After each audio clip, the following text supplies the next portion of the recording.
Hey everybody, my name's Ryan. Welcome back to the channel. Today, we're going to be testing out, is 1924 from Old Forester as bad as most of the reviews are saying it is? And I do say most because there are some exceptions. There are some YouTubers and whiskey writers and people in the whiskey community who do rate 1924 fairly highly.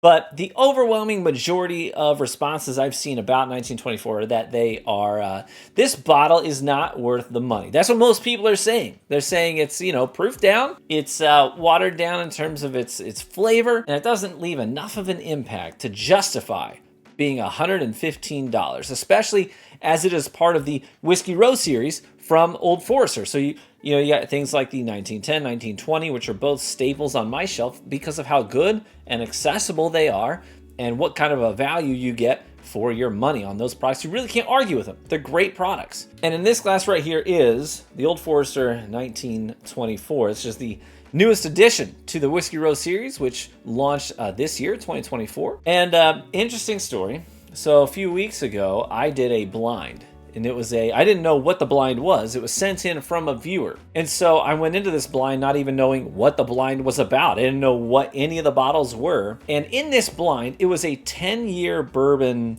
sort of a theme.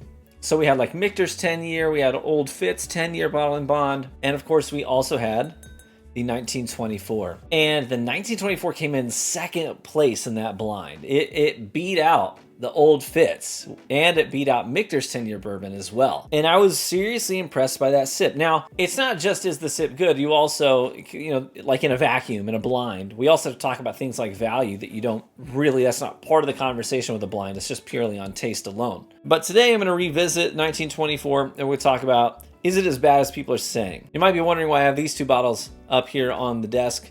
That's because this reminds me of these in a lot of ways. So for me, as I'm sipping this, I've been comparing it in my mind to Knob Creek 18-year. Why?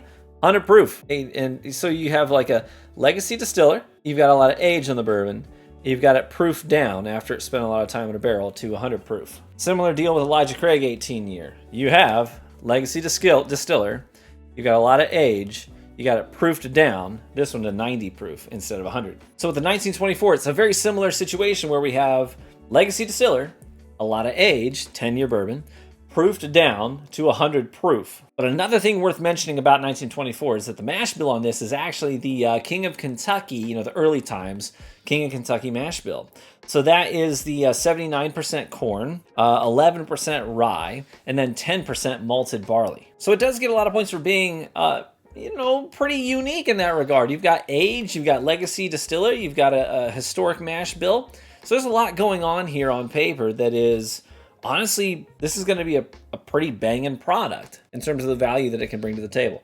But let's get in on it. We'll nose it, taste it, give some notes, and then we'll share some thoughts about it, all right? Now, there's a lot of oak on this.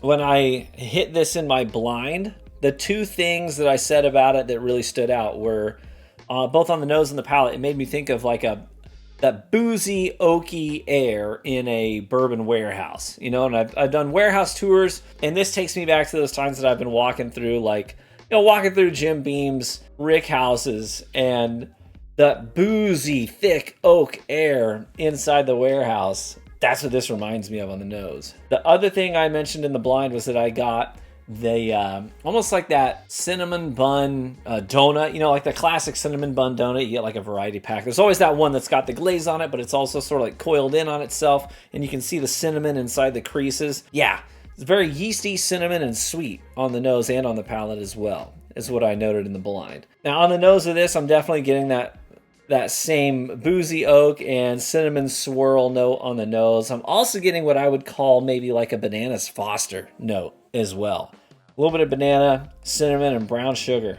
I freaking love Bananas Foster. It's that's an S tier dessert right there. Caramelized sugar and bananas, and then you pour it over just a simple vanilla ice cream. Are you freaking kidding me right now? Depending on the man, I might kill a man for a good Bananas Foster. FBI, that's a joke. Please note that as a joke, FBI.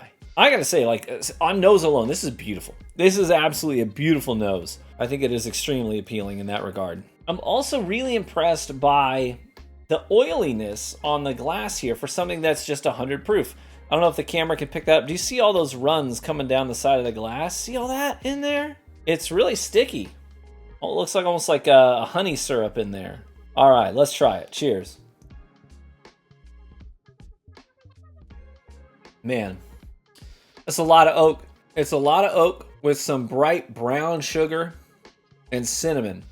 Makes me think in a lot of ways of a good coffee cake. I love a good coffee cake. You get that like streusel on top, the brown sugar and the oats and the cinnamon, and that great fluffy, puffy bread. Yeah, I love that.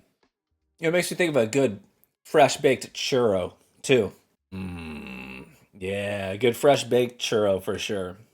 But there's also just a ton of oak on this, which has a little bit of a spice quality to it as well, which I do appreciate. All in all, I really do think that that is a really nice sip. Like, it's just really nice. I do wish maybe it was like 110 proof. Like, give me just a little bit more of that caramely base underneath it and a little bit more of that bananas Foster note we got on the nose. Let me give me just a little bit more of that in the base end of the pour to give it some body. But that's honestly just being a little nitpicky. Otherwise, it is actually really good as it sits on the finish.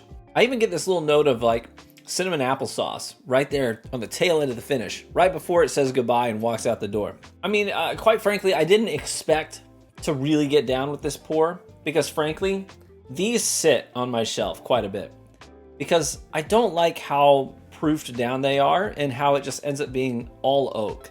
And I feel like both of these bottles, the Elijah Craig 18, Knob Creek 18, I'm like, why you age something for so long just to water down all that whiskey and just let all the oak shine through? Like, I can go out and lick a plank of oak anytime I want. But I really want to get some Elijah Craig notes with my oak plank. I'd like to get some Knob Creek notes with my oak plank. And both of these just give me a ton of oak. And everything else that's unique about these brands and their flavor profiles tend to sink into obscurity. But I don't feel like I get that same sort of sensation on the Old Forester 1924. It's not as old as these two, and it's half the price, almost. $115 versus, $200 here. I would be much more inclined to pick up 1924 over these two bottles. I mean, 10 out of 10 times any day of the week. Because this still to me tastes like an Old Forester product. It doesn't lose Old Forester in the pursuit of oak the way that these ones lose their core identity in their pursuit of oak. Yeah. I mean, is it the best Old Forester sip I've ever had in my life? No. I think there's some single barrel Old Foresters that were probably better than this. But I would say this is far from being bad. It's pretty tasty. And to me, a welcome addition to the Whiskey Row series. I know that a lot of people want the Whiskey Row series to maintain its sense of being accessible and affordable. But like, you've got all these bottles in the Whiskey Row series that are accessible and affordable. Well, why not have one that breaks the mold a little bit, that's still uniquely Old Forester, but kind of branches out into some different territories? I think there's certainly some value in that. I do kind of wish this bottle was maybe just $90 to $100 as opposed to $115. It's not that I don't get it. I mean, I do get it. It's 10-year-old bourbon, and so you're paying a premium for the age there.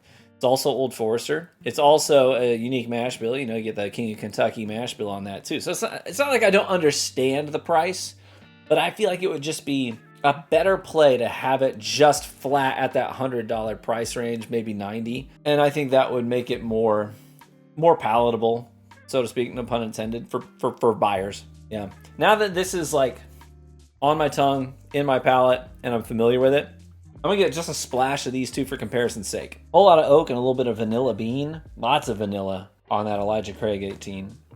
It's not bad, but there's just a ton of oak and vanilla. I mean, that kind of sums it up. That one's only 90 proof.